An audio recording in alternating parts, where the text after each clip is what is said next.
बारामतीमधून अजित पवार बोलतात थेट. ते उपसभापती आणि त्यांच्या सगळ्या मार्केट कमिटीच्या सदस्यांनी ठरवलेलं आहे.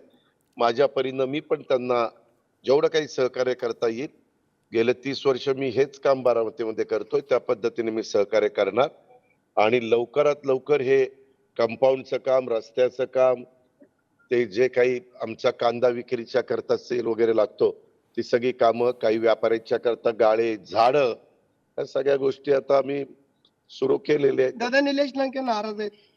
निलेश लंके नाराज आहेत, ते तिथल्या स्थानिक राजकारणावर नाराज आहेत. त्यांना मी काल घेऊन बसलो होतो.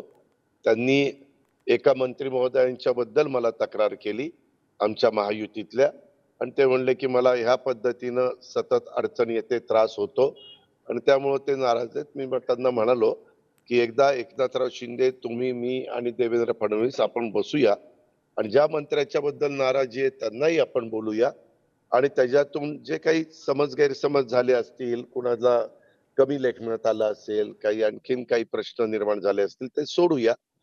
परंतु तू व्यवस्थितपणे राहा, कुठेही चुकीचं काही करू नको. आता तो राष्ट्रवादी काँग्रेस पक्षाचा आमदार आहे. सगळ्या आमदारांना राष्ट्रवादी काँग्रेस पक्षाचा व्हीप लागू झालेला आहे. त्यांनी जर काही वेगळं केलं, तर मग त्यांना स्वतःला राजीनामा देऊनच करावं लागेल. म्हणजे उभं राहायचं वगैरे म्हटलं तर. असं सध्याची परिस्थिती आहे. परंतु बातम्या जोरात चाललेल्या आहेत आणि त्याला समोरच्या लोकांना उमेदवार नसल्यामुळं ते असे वेगवेगळ्या लोकांना, म्हणजे तुम्हा पत्रकार मित्रांना आठवत असेल की ज्यावेळेस ही सगळी भूमिका 2 जुलैला घडली आणि हे सगळं अस्तित्वात आलं, त्यावेळेस त्यांच्यातलेच काही जण म्हणत होते की हे जे बाजूला गेले त्याच्यातल्या एकाला देखील परत घ्यायचं नाही.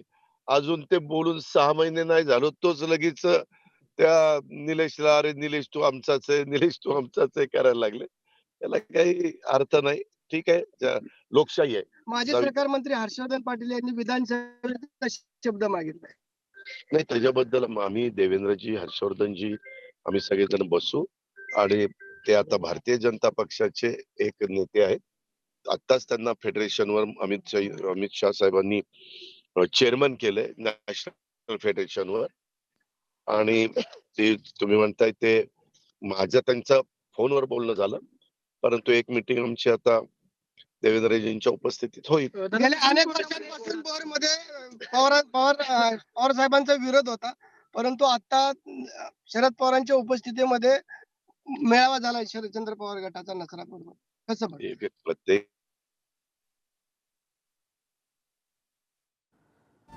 तर अजित पवारांनी आमदार निलेश लंकेंना इशारा दिलेला आहे. निलेश लंकेंनी चुकीचा निर्णय घेऊ नये, अन्यथा अपात्र ठरतील, अशा प्रकारचा इशारा अजित पवारांनी निलेश लंकेंना दिलेला बघायला मिळतोय.